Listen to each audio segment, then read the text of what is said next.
Hi hello welcome to sports updates. Indian Premier League 2024 season ముందు జరిగే వేలం ముగిసింది. ఆయా ఫ్రాంచైజీలు తమ ప్లాన్లకు అనుగుణంగా ఆటగాళ్లను వేలంలో దక్కించుకున్నాయి. అయితే కొందరి విషయంలో మాత్రం ఫ్రాంచైజీలు అంచనాలు తలకిందులు అయ్యాయి. తాము ఖచ్చితంగా తీసుకోవాలని భావించిన ఆటగాళ్లు భారీ ధర పలకడంతో వారిని ఫ్రాంచైజీలు దక్కించుకోలేకపోయాయి. వేలానికి ముందు బౌలర్లను వదిలేసిన రాయల్ ఛాలెంజర్స్ బెంగళూరు జట్టు వేలంలో ప్రధానంగా బౌలర్లపై దృష్టి సారించింది. కమిన్స్ కోసం గట్టిగా ప్రయత్నించింది, కానీ 20 కోట్లకు పైగా ధర పలకడంతో సాధ్యం కాలేదు.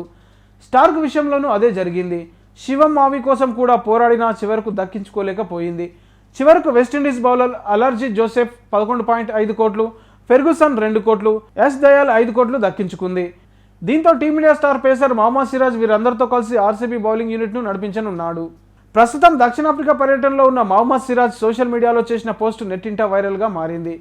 తన ఇన్స్టా స్టోరీలో ముక్కలైన హృదయాన్ని తలపించే ఎమోజీని పోస్ట్ చేశాడు సిరాజ్. అయితే సిరాజ్ ఎందుకు ఈ పోస్ట్ పెట్టాడనే విషయంపై ప్రస్తుతం చర్చనీయాంశంగా మారింది. సిరాజ్ చేసిన నర్మగర్భ పోస్టుపై రాయల్ ఛాలెంజర్స్ బెంగళూరు ఫ్యాన్స్ సహా నెటిజన్లు కూడా నచ్చిన విధంగా పోస్టులు పెడుతున్నారు. ఇండియన్ ప్రీమియర్ లీగ్ 2024 వేలంలో ఆర్సీబీ సరైన బౌలర్లను తీసుకోలేదని, అందుకే సిరాజ్ హట్ అయ్యాడని నెటిజన్లు కామెంట్ చేస్తున్నారు.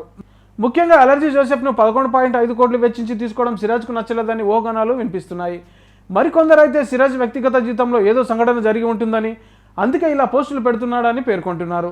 మహమ్మద్ సిరాజ్ గాయపడ్డా ఏంటి అని మరీ నెటిజన్లు కామెంట్ చేస్తున్నారు. ఇంకొందరైతే ఆర్సీబీ క్యాంపులో ఏమో జరిగి ఉంటుందని, ఎవరికైనా ఐడియా ఉందా అని పోస్టులు పెడుతున్నారు. కాగా ఇటీవల ముంబై ఇండియన్స్ జట్టు కెప్టెన్గా రోహిత్ శర్మను తప్పించిన తర్వాత ఆ జట్టు ప్లేయర్ సూర్యకుమార్ యాదవ్ సైతం ఇదే పోస్టు చేశాడు. ముంబై నిర్ణయం నచ్చకపోవడంతోనే సూర్య ఈ పోస్టు చేశాడని అప్పట్లో వార్తలు వచ్చాయి. సూర్య పోస్టు కారణం ఏంటి అనేది అంచనా వేసే అవకాశం ఉంది. కానీ మహమ్మద్ సిరాజ్ ఎందుకు ఇలాంటి పోస్టు చేశాడనే విషయం అర్థం కావడం లేదు. అతడు స్పందిస్తేనే దీనిపై క్లారిటీ వచ్చే అవకాశం ఉంది. ఇక భారత్ దక్షిణాఫ్రికా జట్ల మధ్య డిసెంబర్ 26 నుంచి టెస్టు సిరీస్ ప్రారంభం కానుంది.